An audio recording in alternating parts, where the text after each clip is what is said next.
नमस्कार। गंगातरंगरमणीयजटाकलापं गौरी निरन्तरविभूषितवामभागं नारायणप्रियमनङ्गमदापहारं वाराणसीपुरपतिं भज विश्वनाथं।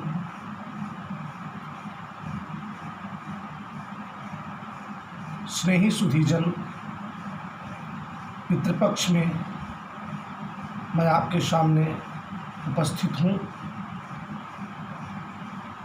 बहुत तरह की भ्रांतियाँ हमारे समाज में पितृपक्ष को लेके है, तर्पण को लेके है, पिंडदान को लेके है। कोरोना काल में अपने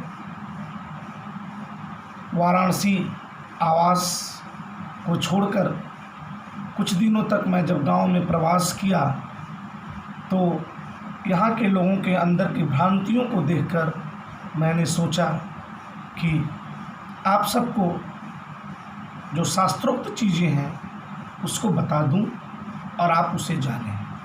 मैं भ्रांतियों को भी बताते जाऊंगा और साथ साथ उसका जो निराकरण है, उसकी जो शास्त्रोक्त विधि है उसको भी मैं आपके सामने बता दूंगा, जिससे आप भी जान जाएं। पितृपक्ष जब प्रारंभ हुआ तो हमारे पास बहुत विद्वानों ने फ़ोन किया, हमारे गांव के बहुत जजमानों ने भी मुझे फ़ोन किया। पिताजी जब तक इस संसार में रहे तब तक लोग उनसे पूछते थे। उनके चले जाने के बाद गांव के लोग मुझसे ही कोई प्रश्न पूछते हैं और मैं उनको शास्त्रोक्त विधि से बताता भी हूँ।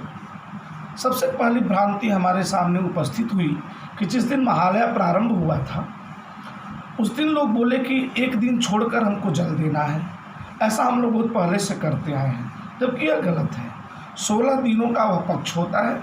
जिस दिन पितृपक्ष प्रारंभ होता है उसी दिन से आपको तर्पण करना चाहिए, आपको अपने पितरों के लिए जल देना चाहिए। और एक बात मैं आपको बता दूं कि अगर आपके पितर प्रसन्न हैं तो समझिए कि आपके कुल की उन्नति होगी। अगर आपको पुत्रोत्पत्ति में बाधा हो रही है तो आपको समझना चाहिए कि आपके यहाँ पितृदोष है। हम लोग ज्योतिष के आदमी हैं, कभी कभी ऐसी कुंडली देखने को मिलती है जिसमें पितृदोष होता है और कभी कभी तो उस व्यक्ति के चेहरे से परिलक्षित हो जाता है कि वास्तव में इस व्यक्ति के ऊपर पितृदोष है और यही कारण है कि संतान वृद्धि नहीं होती है, कुल की उन्नति नहीं हो रही है। इसीलिए पितरों का पूजन हमारे जीवन में बहुत आवश्यक है। आप प्रतिदिन तर्पण न कर पाएँ, प्रतिदिन तर्पण करना चाहिए। अगर प्रतिदिन तर्पण न कर पाएँ तो उनके लिए विशेष पक्ष जो पितृपक्ष है उसमें 16 दिन तर्पण करना चाहिए। और जिस दिन उनकी तिथि हो उस दिन आपको तर्पण करने के बाद आप अपने सर को मुड़वा लें, क्षौर कर्म कर लें और तर्पण करें। तर्पण करने के बाद पार्वण श्राद्ध करने की भी विधि है, पिंडदान करने की भी विधि है। और पिंडदान करने के बाद आपको पंचबली निकाल देनी चाहिए। 5 बलि निकालने के बाद इसके बाद भोग लगाकर तब जो है ब्राह्मणों को खिलाना चाहिए। दान की भी विधि है। हमको समझना चाहिए कि क्या क्या हमें करना चाहिए और क्या क्या हमें नहीं करना चाहिए। तो सुधीजन, मेरे मित्रों, मैं आपको बताना चाहता हूँ कि यदि आप पितरों की प्रसन्नता के लिए कुछ करना चाह रहे हो तो अपने जीवन में उनके लिए केवल 2 काम जरूर करें। पहला, उनकी पुण्यतिथि के दिन उनके उद्देश्य से एक पिंडदान करें जिसको एकोद्देश्य श्राद्ध के नाम से जाना जाता है। और दूसरा, पितृपक्ष में 16 दिनों तक तर्पण करें। जिस दिन उनकी तिथि हो उस दिन पार्वण श्राद्ध करें और पार्वण श्राद्ध करने के बाद पंचबलि निकालने के बाद ब्राह्मणों को दान दें, ब्राह्मणों को भोजन कराएं। अगर अपने जीवन में पितरों के लिए, अपने माता पिता के लिए अगर साल भर में 2 दिन का समय आप निकाल सकते हैं तो यह आपके लिए बहुत अच्छा होगा। पितृपक्ष में पूरे दिन तर्पण करें, पुण्यतिथि के दिन जरूर एकोद्देश्य श्राद्ध कराएं और जिस दिन तिथि हो पितृपक्ष में उस दिन पार्वण श्राद्ध कराने की विधि है। ये सब तमाम तरह की भ्रांतियों के लिए आपको शास्त्र का अध्ययन करना चाहिए और आपको जानना चाहिए कि वास्तव में क्या सही है और क्या गलत है। एक और भ्रांति हमारे सुनने में आई है, हमसे लोग प्रश्न भी किए हैं कि ये तो पितृपक्ष है, इसमें तो देवताओं का पूजन नहीं किया जाता, इसमें तो गल में हल्दी भी नहीं पड़ती। इस तरह की भ्रांति लोगों के दिमाग में है।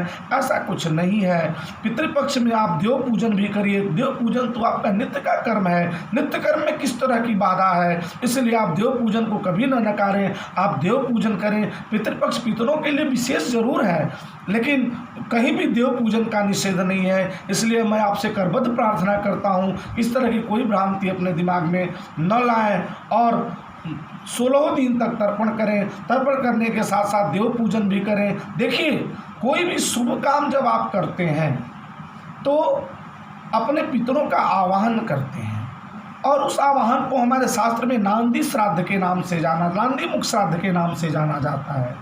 उस नांदी मुख श्राद्ध को आप क्यों करते हैं? आप पितरों का आवाहन करते हैं। पितर भी आपके देवता के श्रेणी में हैं, वे आपके ऊपर प्रसन्न रहते हैं तो आपको सब कुछ दे देते हैं। इसीलिए ऐसा नहीं मानना है, ऐसी भ्रांति नहीं पालनी है कि पितर हमको नुकसान कर देंगे और पितृपक्ष है तो केवल हम देवताओं का पूजन न करें, केवल हम पितरों का पूजन करें। ऐसी भ्रांति आपको दिमाग में नहीं रखनी है।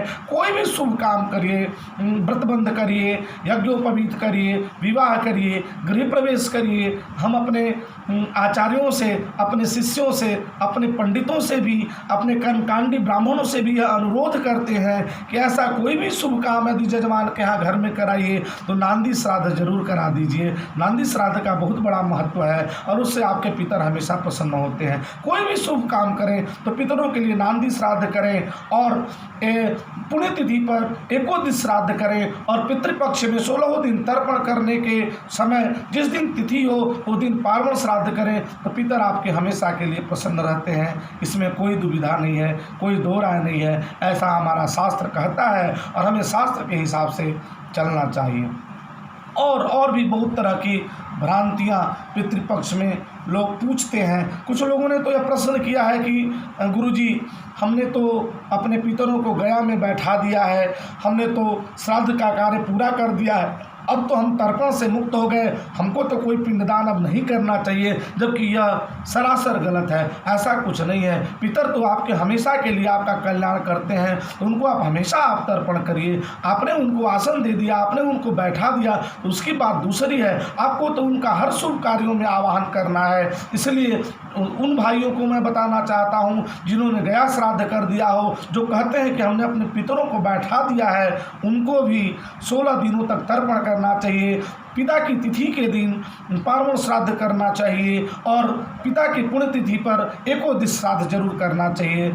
और भी किसी तरह की भ्रांति हो तो आप शास्त्र विद्वानों के पास जाएं, शास्त्रों का अनुसरण करें, किसी भी कहे हुए कपोल कल्पित बातों में न जाएं। यह अनुरोध मैं अपने जजमानों से, अपने ब्राह्मणों से, अपने शिष्यों से, अपने कर्मकांडी ब्राह्मणों से यह कहता हूँ कि किसी भी भ्रांति को समाज में न पैदा होने दें, बल्कि जो हमारा शास्त्र बहुत